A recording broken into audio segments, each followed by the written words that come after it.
Hello everyone, it's been about 9 days since I filmed the last update, and as you can see, all the tomatoes are up. They were just little tiny sprouts just starting to come up there last week. We've had a lot of warmer weather and they've just really shot up and doing well. You can see the true leaves are just starting to come out on most of these. The Centennial Rockets are up at the top. And the red lettuce next to it is doing very well. Hopefully next week sometime I'll have that planted out into the garden. This is the same red sales lettuce. It's about doubled in size since last week. These are bush beefsteak tomatoes.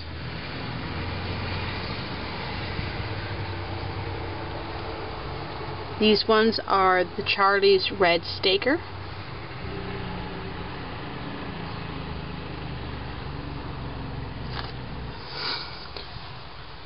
The next shelf down is the Elizabeth Roma staking tomatoes.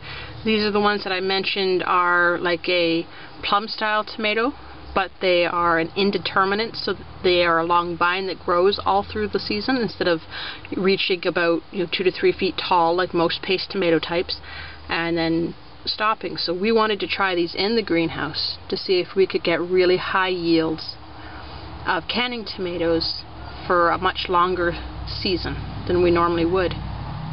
Because of the greenhouse, we should be able to keep picking these well into October. And this bottom one over here we have Lemon Boy, and on this side of the tray is some more of the Elizabeth Roma.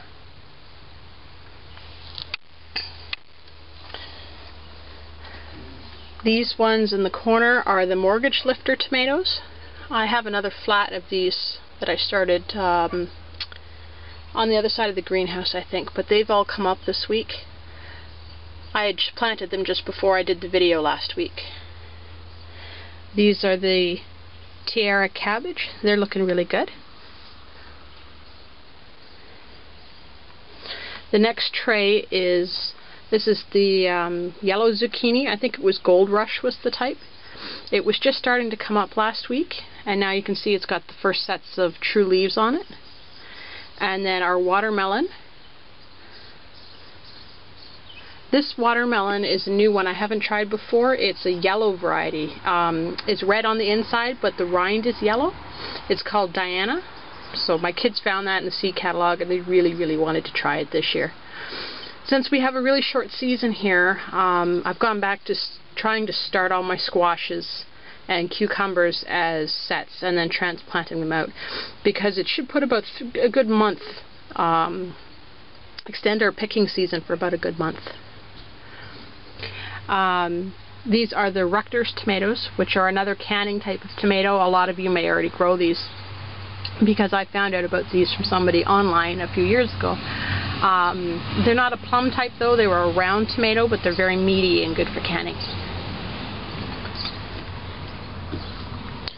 Down on the bottom here, the Collards are doing really well. And again, I hope a lot of this stuff, I'm going to start hardening it off this weekend and get it transplanted outside probably near the end of next week, because the night temperatures for next week look really cold. We'll be around 2 degrees, 4 degrees Celsius at night. And while that won't really hurt the Collards, they need a good week to harden off anyway. And this is the early Jersey Wakefield Cabbage. It's all got its true leaves up now. It's starting to grow pretty quick. And over this tray is all different mixed annuals for cutting flowers that my kids started.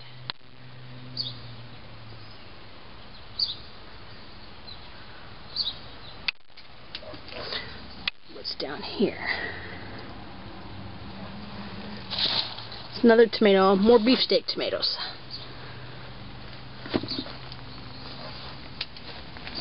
Someone was asking about how we had so many tomatoes started. A lot of these are for us and will go into our gardens, but some of them we've started for friends that we'll give away, and some of them that we'll probably sell a few to. This is another tray of beefsteak beside it. And what are these ones? It's another beefsteak type. I think it's a hybrid one though. I can't see the label from here. Up here we have Brandywine tomatoes on half, and the other half is the sweetie cherry tomatoes. And then this flat in the corner is all sweetie cherry tomatoes. They're growing a lot slower than the regular tomatoes do, I've noticed. They were planted a little bit later, but still, I'm surprised at how slow these ones are growing. This is another tray of flowers, all mixed type. So they're all at different periods of growth. Some are coming up really quickly, others are much smaller, and some are just starting to come up now. On this side is the snapdragons. They're really, really tiny. I have to remember to start these much earlier next year. This is the Everest broccoli and the majestic cauliflower. It's growing really quick. And the Swiss chard, I did get around to thinning that, like I mentioned last week. We had about 3 plants in each one, and I thinned it down to the strongest plant. These should be all hopefully planted out by next weekend as well. And then my different herbs. I've got parsley in the front, and the sage is really shot up this week back here. The germination on that was really spotty, so I'm probably going to start a few more soon. Or I might pick some up at the nursery. And this one is all oregano. I thinned this one out. In my last video, if you saw it, this was like a carpet of oregano. The kids, I guess they were helping, and the seeds are really tiny, so they just sprinkled a little bit in each pot, I guess. But I've thinned them down, and they're really shooting up now. And then these are our peppers over here. Some of them are starting to finally get their true leaves, just starting to bud out there. Down here we've got some more herbs. This is catnip and thyme. There's some chamomile back at the very back there. This one's more cauliflower.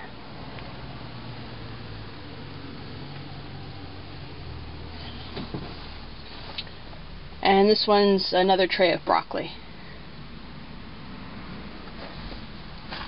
On the tray on the end is early Cascade tomatoes.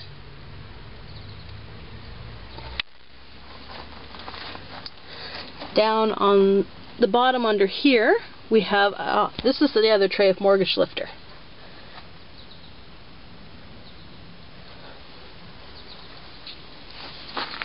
Turn around.